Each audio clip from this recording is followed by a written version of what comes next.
Yep, another Manic and Panic Monday is upon us here in the Sports Ozone. We got a lot of NFL action to talk about over the weekend. A couple of teams that were playoff contenders, possibly Super Bowl contenders, took big losses last night. We're going to talk about that. Two come to mind in my brain right now. We're going to talk about that. Plus, did Fernando Mendoza seal the Heisman Trophy with his game-winning performance against Penn State to keep Indiana's undefeated season alive? We're going to talk about that too. We got a lot to get to on a Manic and Panic Monday right here in the Total Sports Ozone.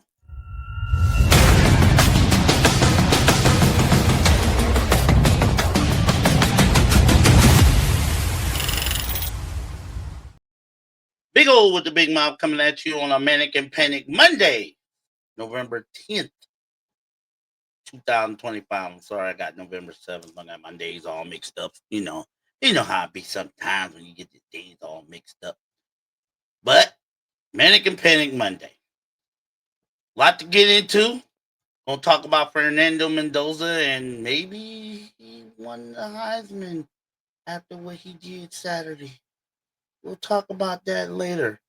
But for now, we got to recap some NFL. And the Steelers, yeah. Steelers did not look well at all yesterday on offense or defense in their 25-10 loss to the Los Angeles Chargers out in SoFi Stadium. Is this the end of Aaron Rodgers' career? I mean, he didn't look like the Aaron Rodgers that we all know over when he was at Green Bay and even beyond. He does not look like that right now.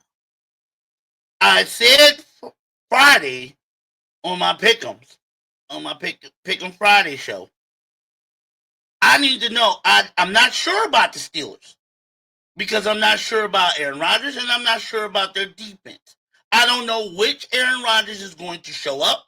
I don't know which defense is going to show up. Is he going to be that Aaron Rodgers that my man Stephen A. Smith says is a bad man? Or is he going to be the Aaron Rodgers he was last night?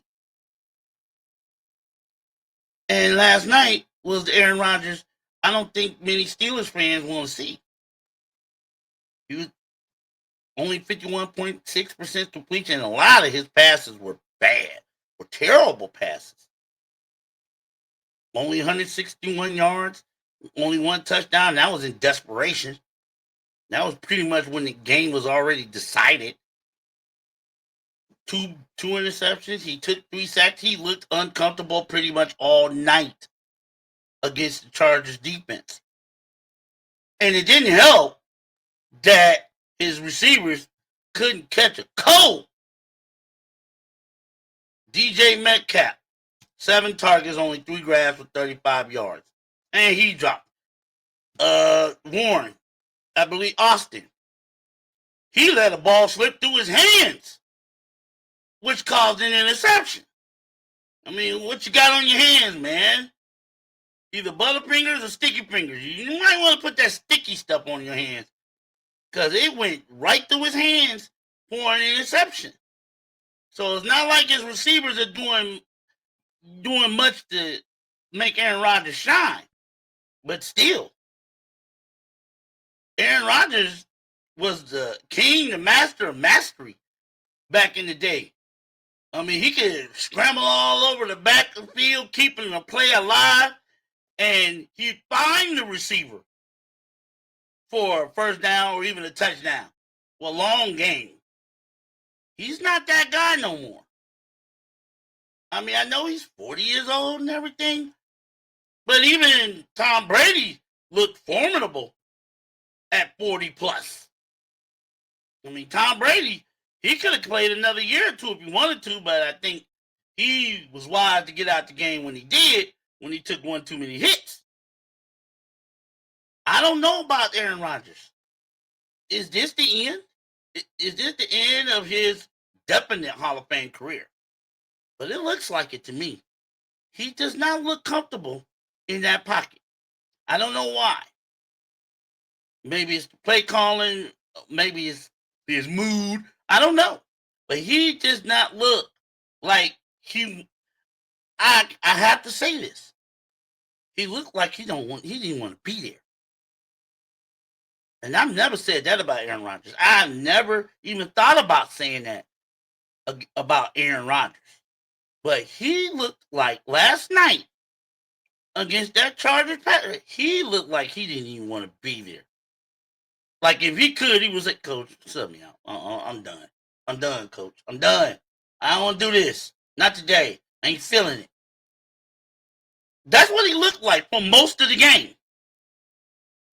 I mean, the one touchdown pass was pretty much at garbage time when the game was already decided. I mean, he even took a safety. Running around, dropped the ball in the end zone. He just not. But not only that, the Steelers defense, again, looked pedestrian. It just looked pedestrian. Teams can run all over the Steelers steel curtain defense. But all had 95 yards and 25 totes. That's a nice and healthy average. It's a nice round, roughly almost 4 yards a carry, 3.8 yards a carry. That's not bad. That's not bad at all. But it looked like, for most of the game, it looked like the Chargers did not have to do too much. They didn't have to exert themselves against the Steelers' defense or their offense. It's like the Steelers helped them out with drop passes going through hands. No, not pass blocking stunk. I don't know how many times Aaron Rodgers got hit after he threw the ball, but he did take 3 sacks, one of them for a safety. What's going on with these Steelers and what's going on with Aaron Rodgers? Mike Tomlin has some things to figure out. Now, don't get me wrong, I hate the Steelers. I'm happy they lost. Made my day a little bit more brighter, considering who I'm about to talk to, a team I'm about to talk about a little later on. But anytime the Steelers lose, I go, hey. But I do respect Mike Tomlin because he's kept the Steelers either in the mix, either above 500 or in the mix or a playoff contender all these years. He's never had a losing season in Pittsburgh. So I respect, you have to respect that. He's doing something right. If he can keep, what is it on, 18 years now? He's kept that team formidable. Let's put it like that. They're not that easy loss. They're not that easy win on anybody's schedule. Up until now.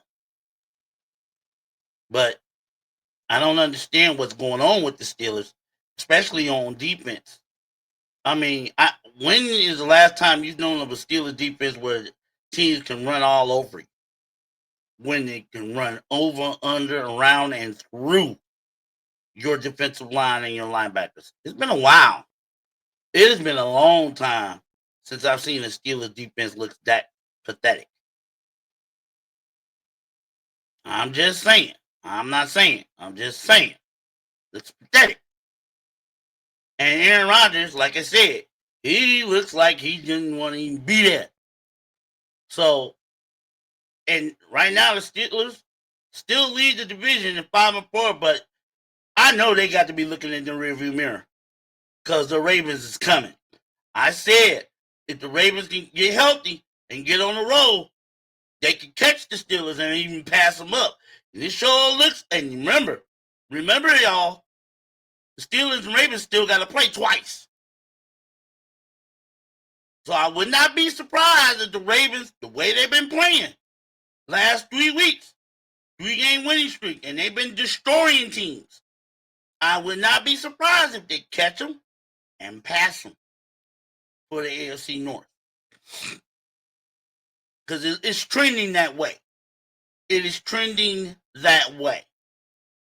And if Aaron Rodgers and the Steelers defense don't turn this around very soon, they're going to be looking up at the Ravens wondering what the hell happened. That's how I see it. How do you see it?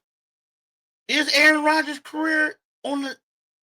we know it's on the downside, but is it over? Could this be the last we see of the great Aaron Rodgers in any uniform? Let me know what you think. Drop a comment and don't forget to like and subscribe if you like what I'm saying. I'm doing this for you. I'm a fan just like you are, and that's why I'm doing this, for the fans. I'm not a reporter. I'm not an analyst. I'm not none of that ESPN yet.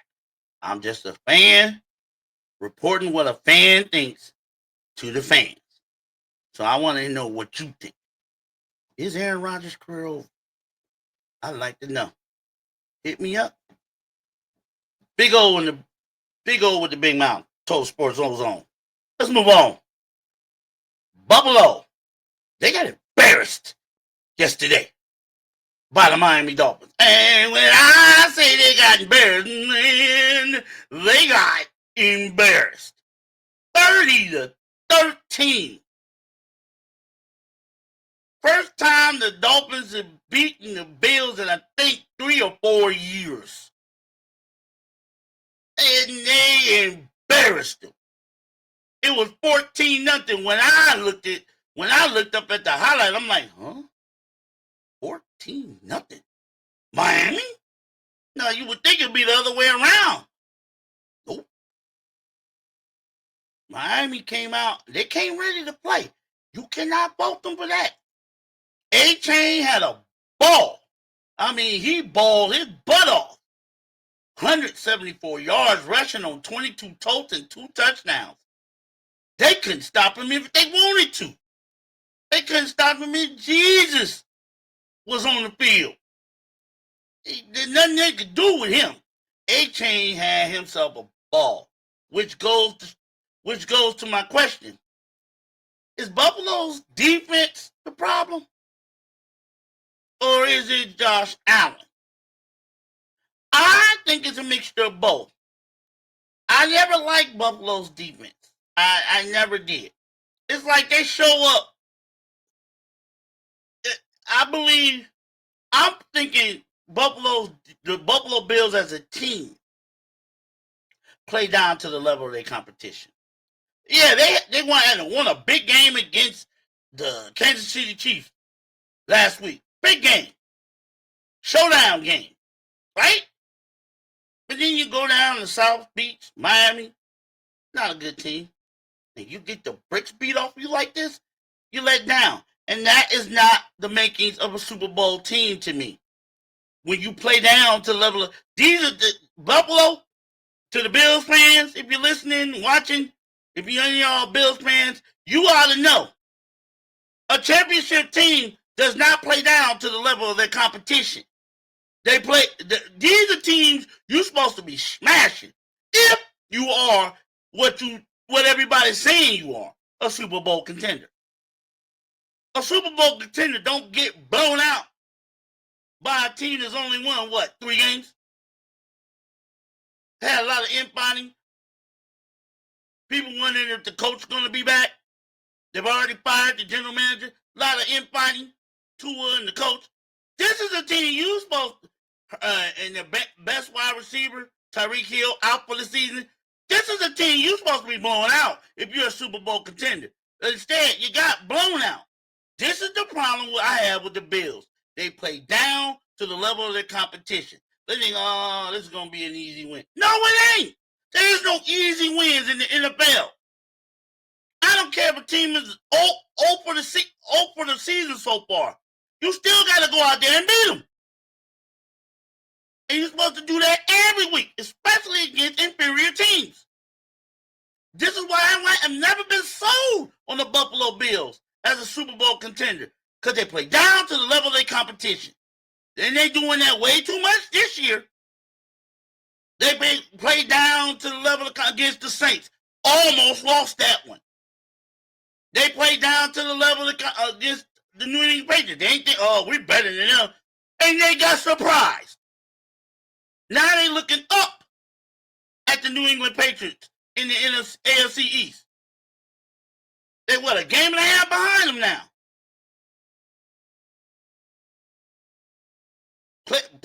Play good against the Chiefs.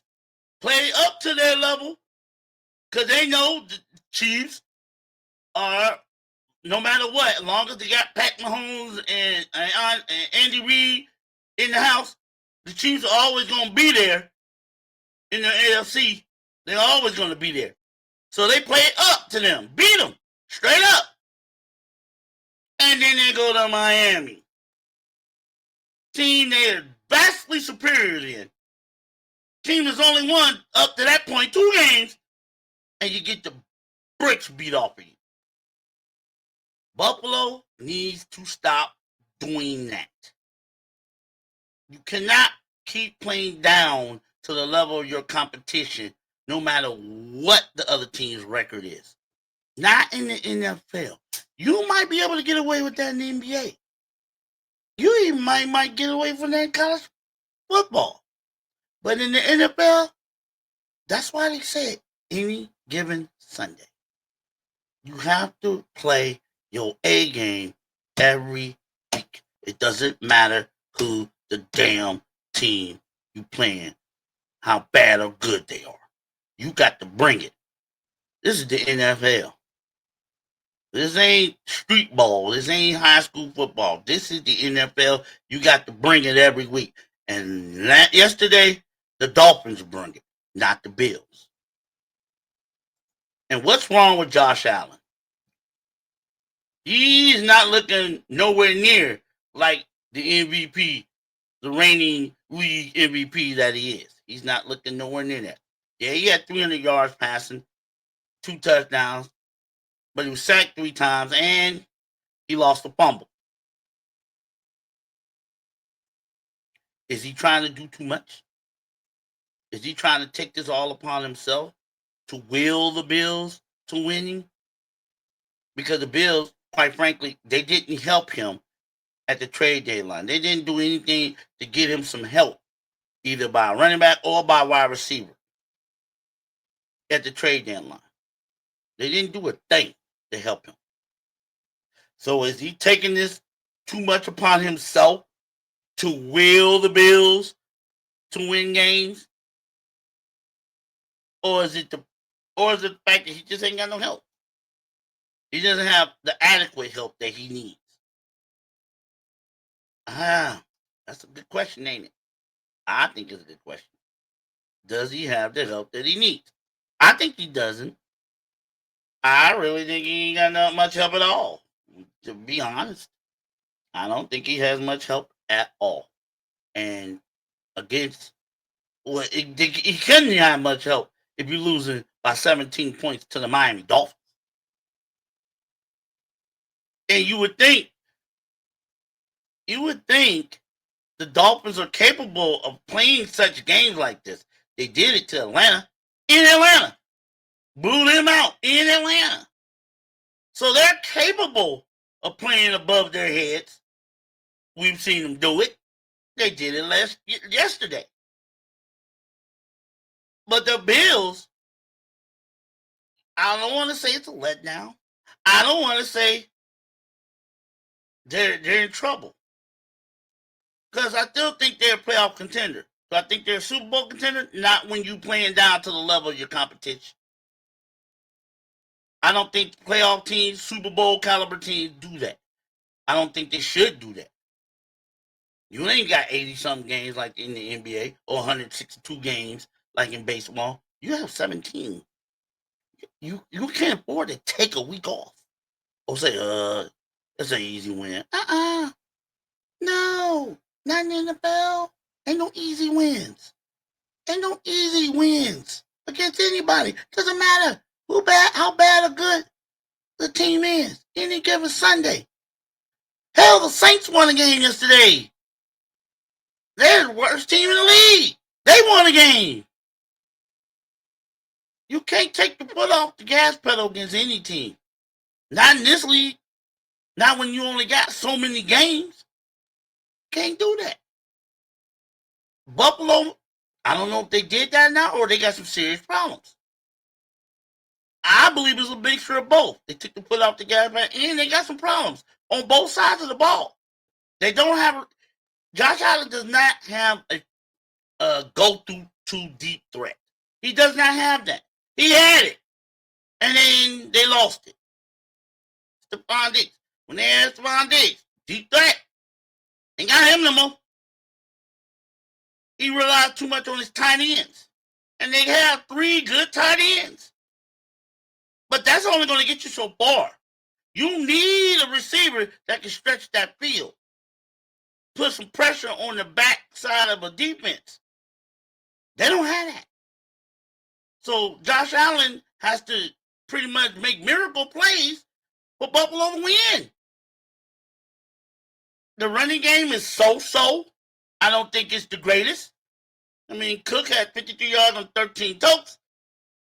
And your second best runner was the quarterback, Josh Allen. So the running game is so-so. It could be better. It needs to be better. We're in November. Weather up north is getting cold, snow coming down now. You gotta be able to run the ball. Can Buffalo do that with enough force and enough sustainability to right this ship and get back on track as being a playoff, not just a playoff contender, but a Super Bowl contender? I don't know. I just don't know. To me, the Buffalo Bills are like the Steelers. I don't know from week to week what I'm gonna expect. And that's the same ilk as the Steelers. What I'm gonna get from Josh Allen from week to week? What I'm gonna get from the Bills defense from week to week? Man, they can't play, and you can't win that way. Being up one week and down the next, you're not gonna win. You damn sure ain't going to no Super Bowl playing like that, because eventually it's gonna catch up with you. And right now, it's catching up to the Buffalo Bills. This up and down roller coaster that they're on, where they play up one week and down the next. They gotta fix that. Don't you think? I know I do.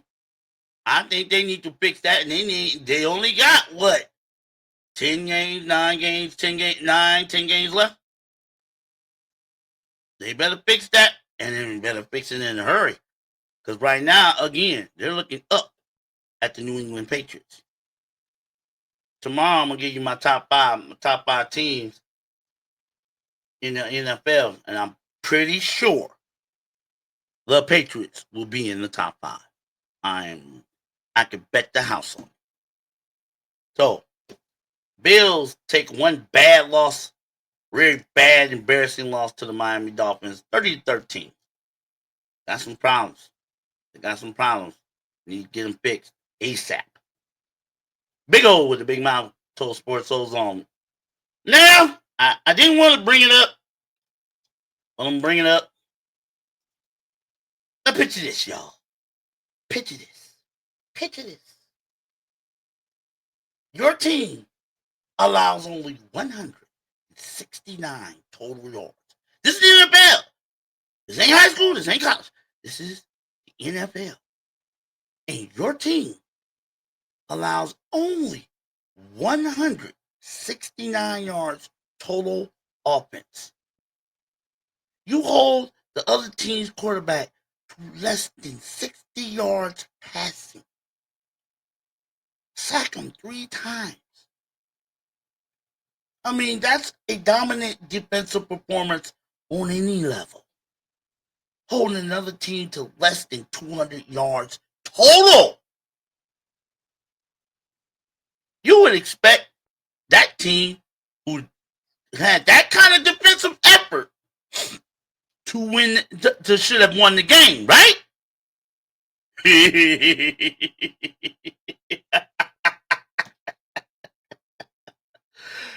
Nope. That team that did that kind of defense, gave that kind of defensive effort, was the Cleveland Browns. And they lost. They lost to the New York Jets 27-20. Why? Wait a minute. How the hell did the Jets score 27 points when they only had 169 yards offense? Well, that's why they have special teams. Now, see, I think the Cleveland Browns are like backwards geniuses. Because only the Cleveland Browns can invent new ways to lose games. Over the years, I've seen the Browns lose pretty much every way you could lose a game. I've seen them have a 2-score lead at the 2-minute warning and lose. Same to the Jets. Did that a few years ago, 2 3 years ago. I've seen them lining up for a chip shot game-winning field goal and get it blocked and ran all the way back for the game-winning touchdown. Ravens did that.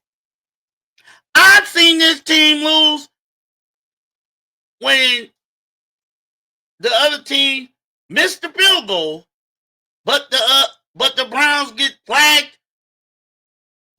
for taking your helmet off on the field. 15-yard penalty, puts them in better field goal range, kick the field goal, win the game. You can't make this shit up. You cannot. You cannot make this shit up. You can't write these scripts. But this is the Cleveland Browns. Over the years, they invent new ways to lose a game. And they invented one yesterday, where they gave up on back-to-back special teams plays a 99-yard return for a touchdown and a 74, 73-yard punt return on back-to-back plays. Back-to-back. 99-yard one, boom. Browns punted, 74-yard punt return. Touchdown. Back-to-back. So the Browns already in the 8 ball, behind the 8 ball. But they played a great defensive effort. Oh, yeah. Great defensive effort. You hold any team in the NFL to less than 200 yards total offense. That is a wonderful, tremendous defensive effort.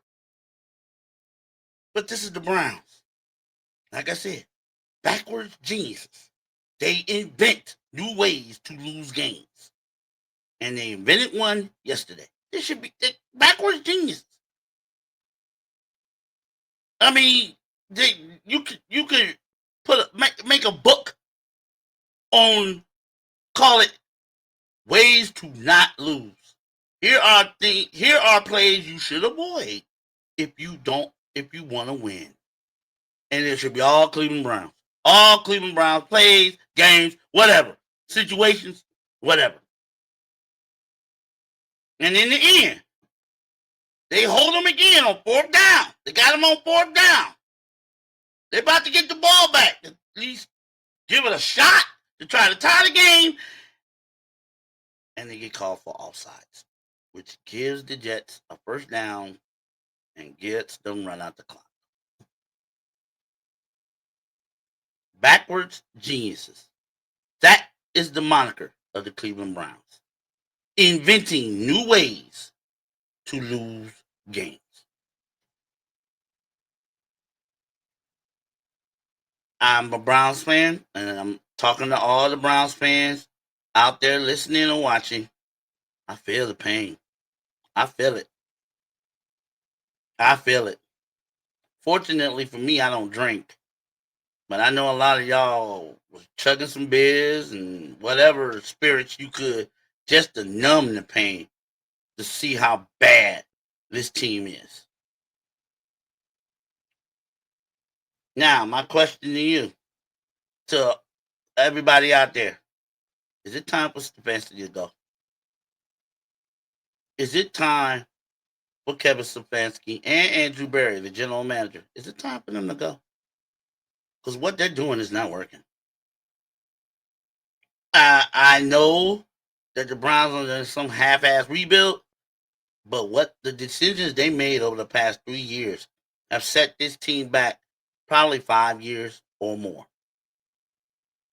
And the thing is, the Browns and their loyal fan base has been through this numerous times where we've had to hit the reset button and start all over. We've gone through this enough. And it looks like we're heading that direction again. Because this team, again, inventing new ways to lose games. You have to be tired of that. You have to be so sick and tired of every week holding your breath, wondering if this team is going to even find a way to win.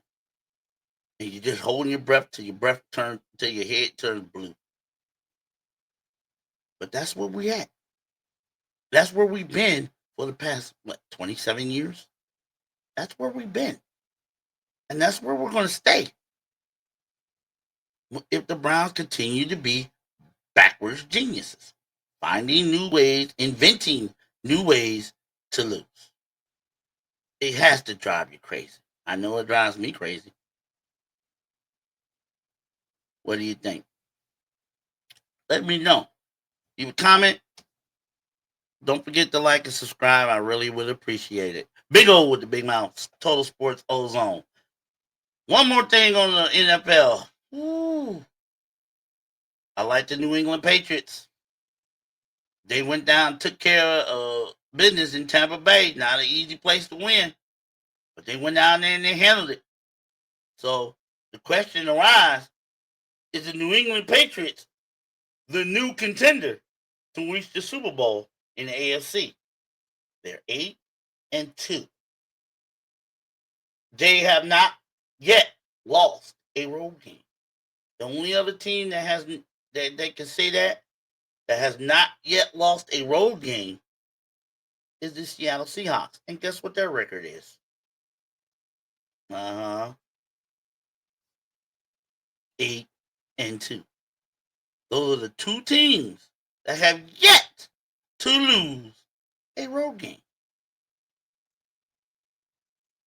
Have the Patriots supplanted the Bills, the Chiefs, the Ravens as the formidable favorite in the AFC? You would think so. You would think so. But I got to see more. I got to see more. Now, I know they play Buffalo again. Now, if they can beat Buffalo again, I know that the next time they play will be in Foxborough. If they beat Buffalo again, I like my chances. But you also got to remember there's another team out there in the AFC ain't chumps either. And that is the Indianapolis Colts. The Indianapolis Colts. What Jonathan Taylor did against the Atlanta Falcons. Wow. That's all you can say about it. Wow. It's amazing. It was amazing. Jonathan Taylor 244 yards on 32 totes and 3 touchdowns, including the breathtaking 83-yarder. You got to account for him every time he's on the field. And the Falcons and a lot of defenses are not able to do that, at least this year. And Daniel Jones, he didn't have a great game. He didn't have a lousy game either. At this point, he don't need to. All he needs to do is manage the game. With 8 wins out of 10, he don't need to win the game. He just don't have to lose it. Daniel Jones.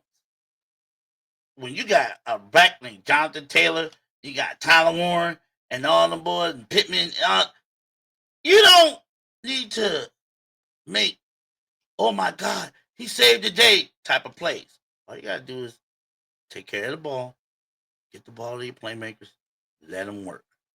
That's what he's doing. That is exactly what he's doing. So you can't. So the question is about the AFC. Who's the top dog right now? Colts, Patriots. They're both 8-2.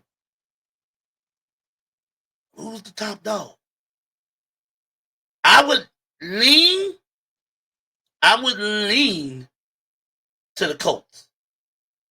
The only reason why I would lean to the Colts is they have a more formidable running game. And like I said, up there, starting in November, it's getting cold. I know Indianapolis Colts are an indoor team, but it doesn't matter indoor or outdoors.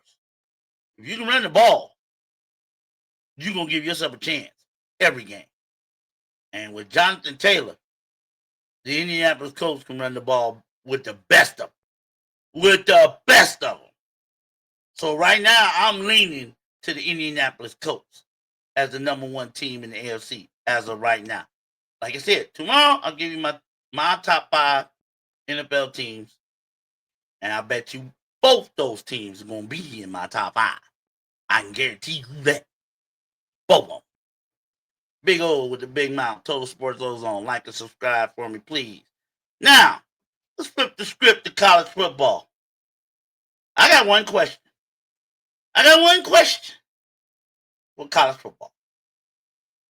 After what he did to win that game against Penn State, did Indiana's Fernando Mendoza cement the Heisman Trophy?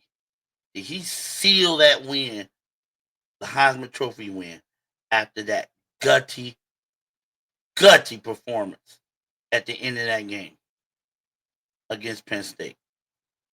I know y'all seen that catch, the last pass, that catch.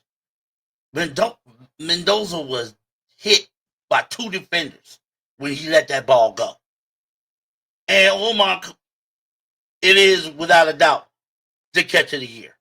I don't think there'll be another catch any receiver makes in all the rest of the college football games in any level that will top that catch Omar Cooper made in the back of that end. I mean, I had to double take it and triple take it and quadruple take it to see did he actually get that tippy toe, left foot tippy toe.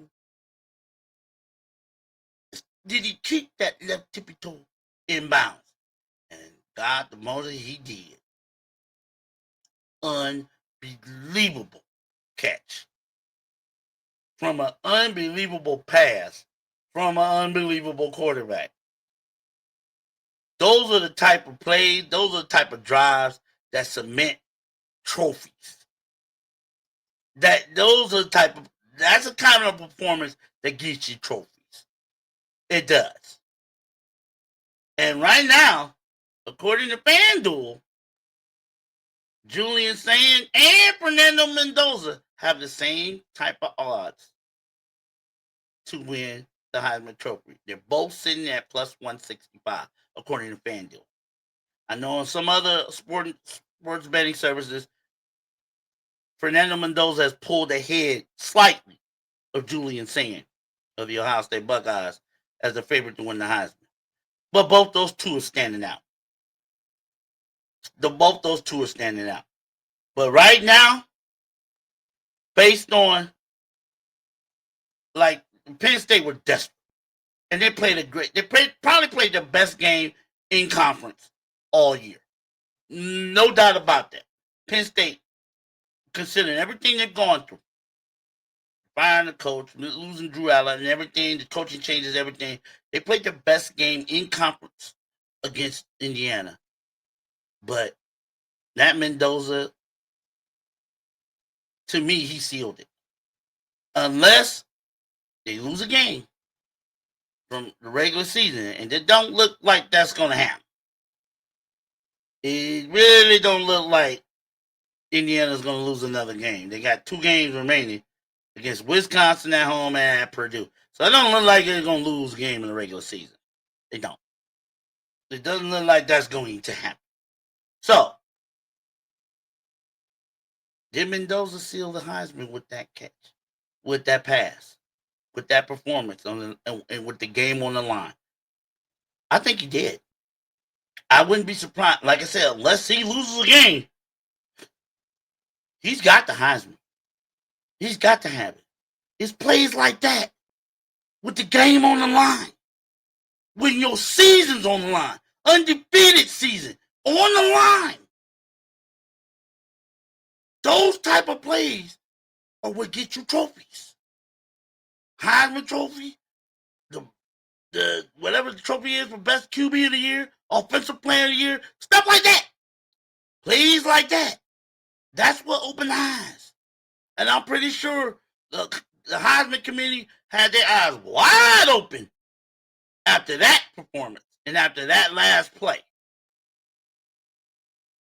So, in my eyes, like I said, I'm a Buckeye, and I wouldn't mind Julian saying, and he, like I said, Julian saying had to figure it out. But he figured it out. And now that he's figured it out, he's a Heisman favorite. But my favorite right now is Fernando Mendoza. I watched that last possession of Indiana, and I couldn't believe the throws he was making. I was like, whoa. I haven't seen too much of Indiana, on TV.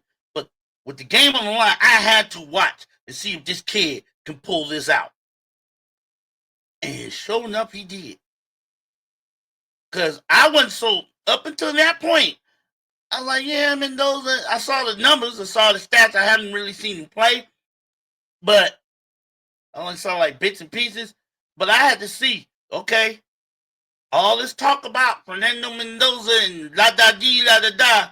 All right, backs against the wall. Your season, your undefeated season's on the line. What you gonna do? He went down there, bow, bing, bang, boom. 7 or 8 in the last drive. 7 of 8 yards, and that beautiful, beautiful touchdown pass he threw to Omar Cooper with the tippy toe. That cemented. That, to me, cemented him to win the Heisman. No doubt about it. And like I said, unless Indiana has a major, major crash and burn over their last 2 regular season games, or if he looks just dog awful in the Big Ten championship game, he should win the Heisman. Because it's plays like that, with the game on the line, that makes legends and wins trophies. What do you think? Did he submit the Heisman Trophy with that amazing performance with the game on the line against Penn State? Let me know. Hit me up. Don't forget to like and subscribe, please. I think he did. Big O with the big mouth, Total Sports Ozone. Now, over the weekend, we didn't have too many upsets, but we came close. We did come close in a couple of games. Like the said, just aforementioned Indiana Penn State game. It took a miracle finish for Indiana to get out of Beaver Stadium with a win. But they did it. So they keep their undefeated season alive. And Oregon in the rain, in a pouring rain in Iowa. Made just enough plays on that last drive after Iowa had taken a 16-15 lead. And they went for two and came up half a foot out of bounds. So Oregon gets the ball in the rain, cold, and they just calmly marched out. Dante Moore made some beautiful passes and get the team in field goal range. And they kicked the game-winning field goal from 30, I believe 38 yards out. And Oregon escaped 18-16 against Iowa. Other than that, we saw BYU get the bricks beat off them by Texas Tech. So, the question is, how many teams from the Big 12, the ACC? Oh, we also saw Louisville take a loss. We also saw Virginia get picked off in overtime against Cal. So the ACC took a bit of a back step as far as trying to get some teams into the college football playoff. And these were borderline teams, according to the first college football playoff rankings. Louisville, Virginia, these were borderline. They could go or they can go and they both lost. BYU, top 10. They took their first loss and they looked bad doing it. How is this going to affect the rankings tomorrow night? Well, I know Louisville, their chances of getting to the college football playoff pretty much done. You lose at home to Wake Forest, you're done. Now the Virginia one went overtime, and Cal is okay, but they're not the world beaters. How is that going to affect their ranking? I don't know. I know it boosted Miami. I know those two losing boosted Miami. Because Miami took care of business. But I don't see the ACC getting more than one team in. Just the team that I believe the team that wins the ACC championship probably going to get in, the automatic qualifier. But other than that, it's just too many other teams sitting around with two losses. And too many good teams. Notre Dame, they took care of business against Navy. And since they're not affiliated with a conference, you got to make room for them. They're probably going to get in if they don't lose another game. They're just going to lose. They're just going to move on to college football playoff if they don't lose another game. But what about the others? What about Texas Tech? Did they jump BYU? Yes, you best believe they did. But how many teams in the Big 12 going to get in? I only see one. Whoever wins the Big 12. There's a lot of teams just sitting around with either one loss or two ugly losses. I just don't see the ACC getting more than one in. Now, Big 10, Ohio State, Indiana are safe. They can afford to lose a game and then getting in. If they both go undefeated, one of them going to lose a game because they're going to be meeting in the Big Ten championship. So one of them going to lose, and they're still getting in. Those are the two, along with Texas A&M. Those three teams can afford to lose a game, and they'll get in. No problem. But it don't look like any one of those three teams are going to lose a game, at least not until their conference championship games. I don't see it. I mean, let's look at the remaining schedule for the three teams that are the only three undefeated teams left in FBS and happen to be the top three teams. Let's look at the remaining schedules. We got Ohio State. They got 3 games remaining, 2 at home. The next 2 are at home against UCLA and Rutgers. Okay? And then The game. November 29th. The game. And it's in Ann Arbor. If you don't know what the game is, it's Ohio State, Michigan.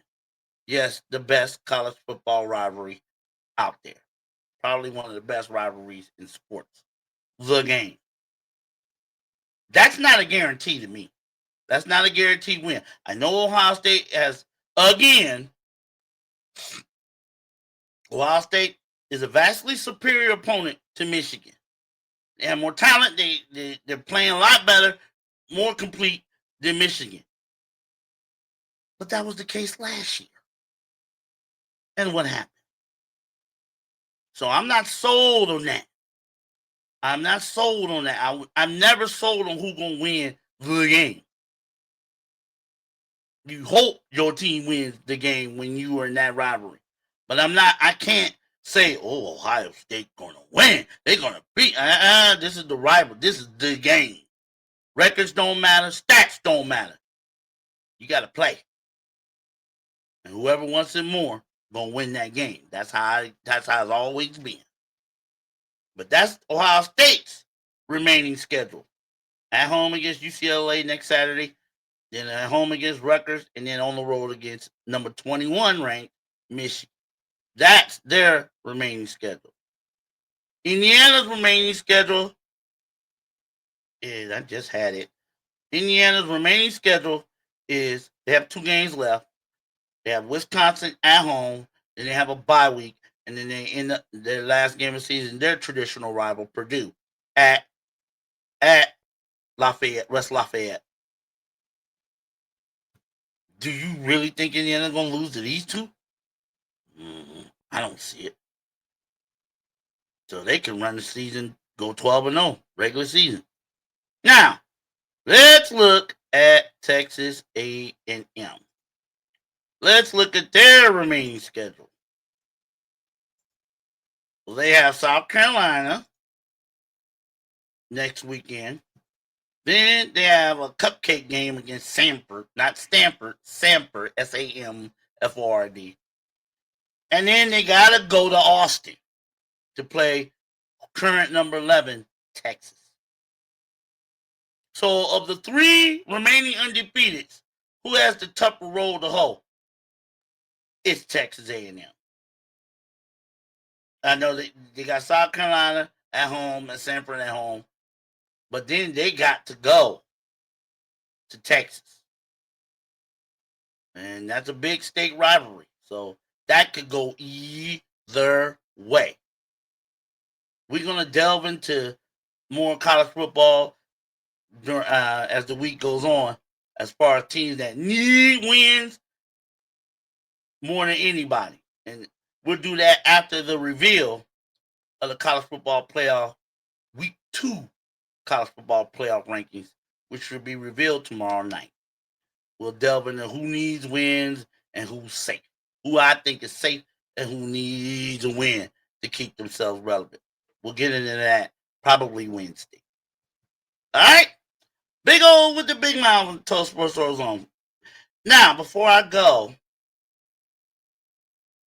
I hate leaving on a somber note, but as you probably already know, the sports world lost 2 legends. Let's put it like that. Lost 2 sports legends over the weekend. First one, former NFL Commissioner Paul Tagliabue. He passed away Sunday at the age of 84. Now, what I remember about Paul Tagliabue is, let me put it like this. The NFL commissioners, the ones that I've known in my lifetime, Pete Rozelle started the train rolling when he introduced Monday Night Football, and he did better with the TV markets. He corrected the TV market so everybody could get a chance to watch these NFL games. He brought the NFL home to everybody. Pete Rozelle did that. Commissioner Tagliabue, he just kept the train rolling And not only did he keep it rolling, he added a few new members to it so they can hop on the train with him. Under his watch, under Paul Tagliabue's watch, the NFL expanded from 28 teams to 32, with the additions of the Carolina Panthers, the Jacksonville Jaguars, the rebooted Cleveland Browns, and the Houston Texans. And he was big, and he was a big leader in realigning the divisions to make it more to make the division make more sense geographically, which is why we have it 4 divisions in each conference: East, West, South, North. Tagliabue was one of the leaders in making that happen. So Tagliabue, he brought the train. He put more speed on that NFL train and helped it bring it into what we know now. So you got to give that man his props and much respect for doing that. Again, ex NFL Commissioner Paul Tagliabue passed away Sunday morning at the age of 84. And then last night, and this hurt me a little bit because this was like my childhood, my teenage years. This is when I saw this man bring my Cleveland Cavaliers from the doldrums to relevance in the late 80s, early 90s. And I'm talking about ex Hall of Fame player and coach Lenny Wilkens. He passed away yesterday at the age of 88. And he's pretty good. 9-time All-Star. He played for Seattle and Cleveland.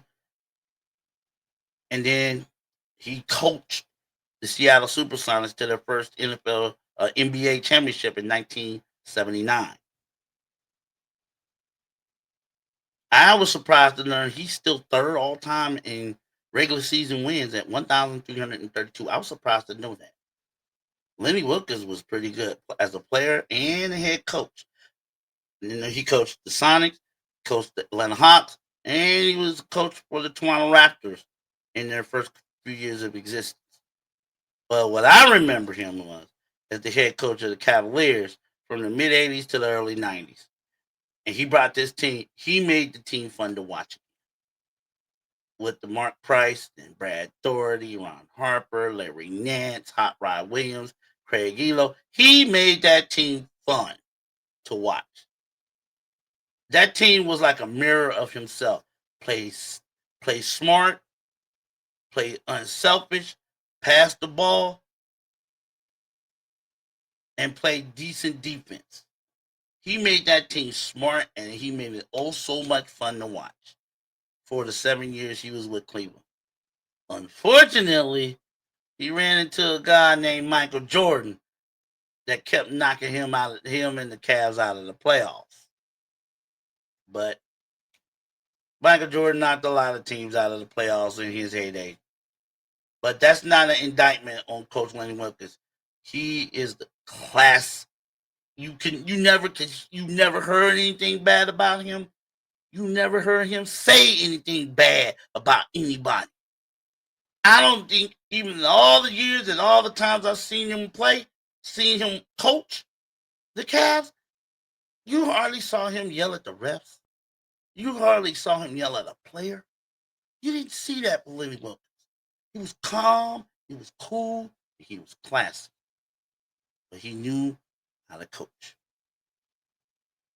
So this kind of hurts me. This kind of stung me a little bit when I heard that Lenny Wilkens passed away. And if I could, I would say thank you for making the Cavs relevant. Because for so many years before I knew what the Cavs were about, they stunk. He made them relevant. Couldn't get past Michael Jordan, but at least they were right there in the mix. And I thank Coach Wilkens for that. Lenny Wilkens passed away yesterday, at the age of 88. My heart, my prayers, and my condolences to both these legends' family and friends on their Real tough losses. May they both rest in peace. That'll do it for me today in the Total Sports Ozone. I'm going to come back tomorrow and give you my top 5 college football and NFL teams as of week 11 and week 10. So, tune in tomorrow, and I'll catch you here in the Total Sports Ozone.